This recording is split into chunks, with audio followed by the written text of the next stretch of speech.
చెట్టుకు అమాంతం కాయలు కాయవు. అలాగే మనం ఎక్కువ కష్టపడుతున్నాం కదా అని అన్ని పనులు క్షణాల్లోనే పూర్తయిపోవు. దేనికైనా సమయం రావాలి. మనిషికి సహనం కావాలి.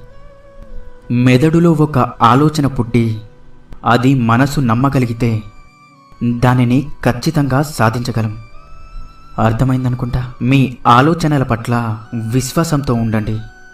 లేచి బయలుదేరు. నిన్ను కదలనివ్వకుండా చేసిన ఆ మానసిక బాధల సంఖ్యలు తెంచుకో. పడ్డ చోటు నుండే పరుగును మొదలుపెట్టు. పర్వతం ఎత్తు చూసి భయపడితే శాశ్వతంగా కిందే ఉండిపోతావు. అదే సాహసించి ఒక్కో అడుగు ముందుకు వేస్తే శిఖరాగ్రం మీదికి చేరుకుంటావు. నువ్వు ఏ పని చేసినా సరే ఎవరో ఒకరు రాళ్ళు విసురుతూనే ఉంటారు. వాటన్నిటిని పోగేసుకొని నీ అనుభవాల సంపదగా మార్చుకో. వాటన్నిటితో నీ చుట్టూ ఒక గోడ ఏర్పరచుకో.